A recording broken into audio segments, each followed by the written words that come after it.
Don't forget. Some things mustn't be forgotten.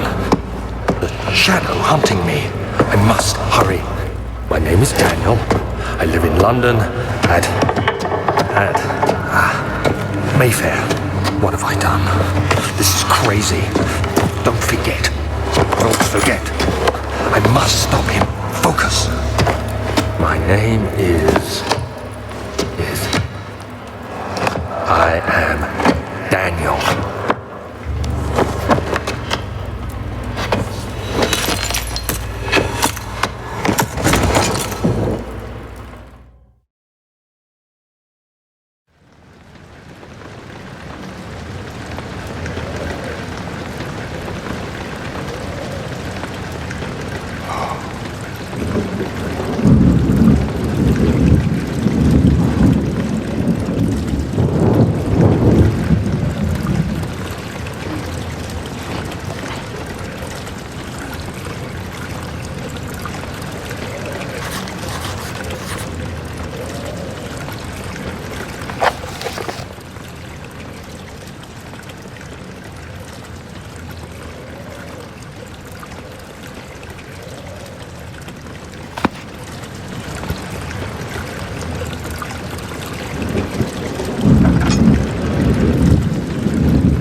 19th of August, 1839. I wish I could ask how much you remember.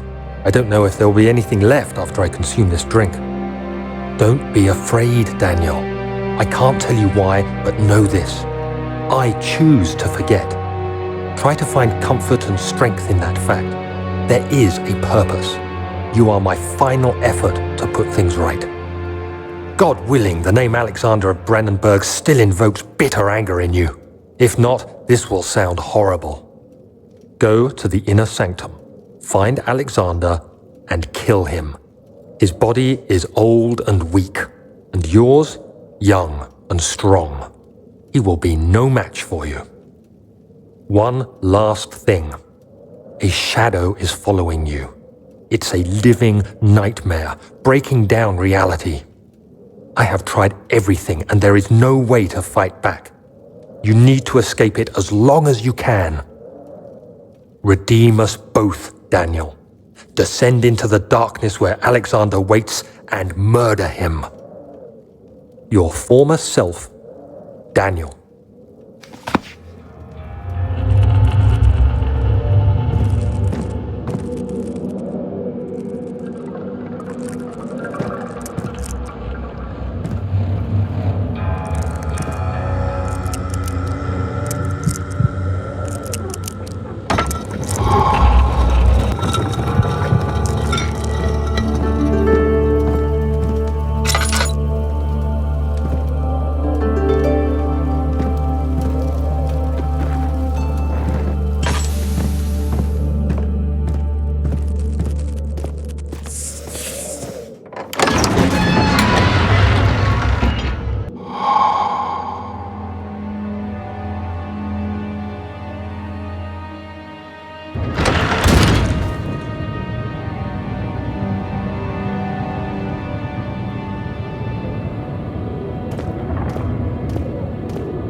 Alexander, is it inside the castle? In a manner of speaking. Come, bring the lamp. You've been to the refinery, have you not? I don't believe I have. Is it connected to the...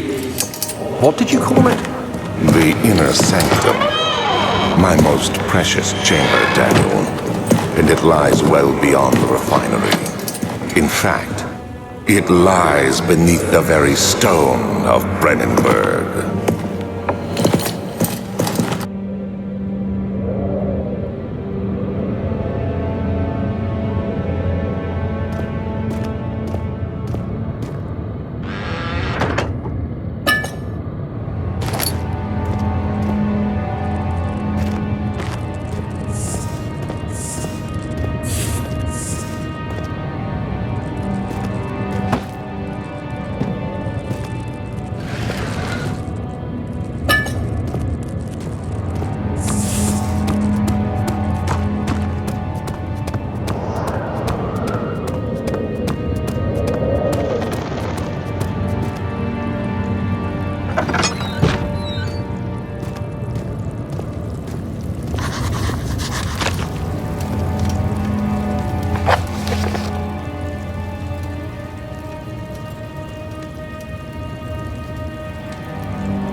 16th of May, 1839. The unflinching African sun has continued to plague our expedition, making it impossible to dig until dusk. How Professor Herbert managed to find the location in these vast plains of nothingness remains a mystery to me. When I asked him about the tomb again, he told me about the legend of Tin Hunan, the mother of us all. An interesting story in its own right, but I can't help feeling there's more. Later that evening, we uncovered a passage beneath the dunes leading to a sand-covered stone structure. The professor was confident it was the tomb we sought and ordered the others to clear the way late into the dark, cold night. Tomorrow, I shall lead the men into the ancient structure, hoping to reach the burial chamber. No matter what the professor is keeping from me, the dig should yield something interesting to take back to London and the British Museum.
"17th of May, 1839. My hands tremble as I write. I feel a need to document my tribulation, for I fear that my memory will fail me if I linger. Today, I took some men and ventured into the dark, ancient passage we uncovered. Our torches burned faintly in the murky air as we slowly made our way underground. The men were superstitious and fearful. They argued loudly, and I felt their strange language getting to me. I mustered my strength and yelled at them to continue down the slopes and broken steps. The crudely carved passage confused me. It looked much older than the 4th century structure we had expected. The twisting path emerged into a great antechamber. The walls were lined with statues unlike any I'd ever seen. Despite their unearthly quality, I felt a strange familiarity toward them, which haunts me still. At the far end of the chamber, a great slab of stone sealed off whatever lay ahead. I gave the order to raise it, and as I pushed through the narrow space, the heavy stone suddenly dropped, sealing me inside. I was trapped.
is old and hasn't been tended to for centuries. When the shadow arrives, it won't take long until things start falling apart. We're just buying time anyway. Let's do what we can.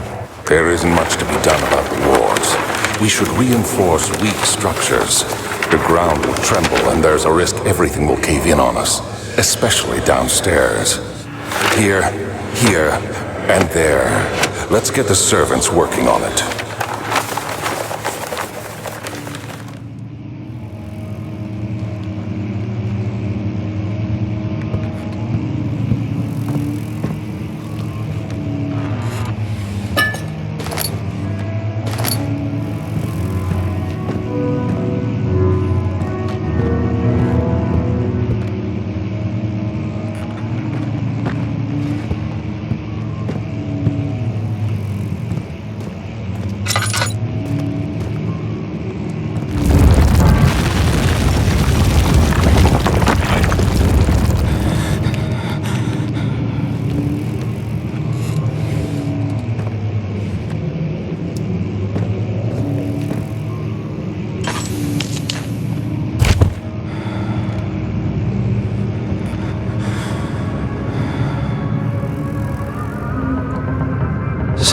May 1839.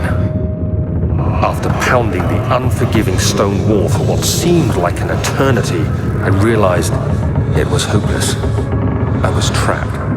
I fell to the ground, gasping for air, trying to focus. That's when I saw a faint blue shimmer. My weakened body was heavy to carry, but I managed to push myself toward the enchanting light.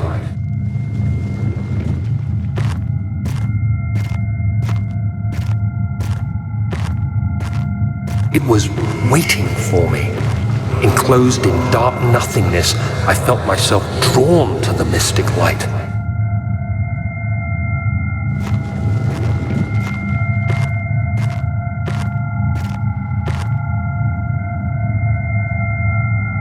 I reached out, closing it in my hands. The faint glow escaped my fingers and began to spark brightly and spirit me away, unlocking alien memories of spiraling towers, endless deserts, and impossible geometry. The next thing I can remember is the grating sound of stone being lifted, the voices of the Arabs pulling me to safety, and grasped firmly in my hands was the broken pieces of a most peculiar relic.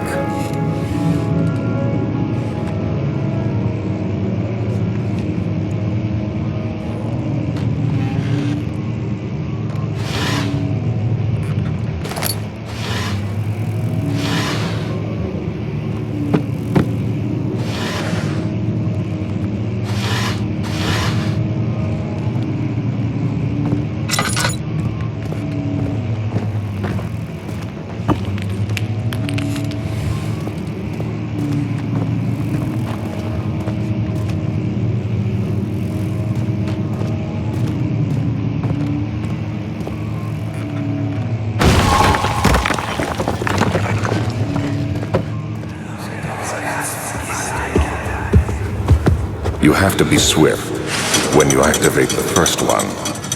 You hear that? If it stops, you'll have to start over. Isn't all this a bit excessive? You can never be too careful, Daniel.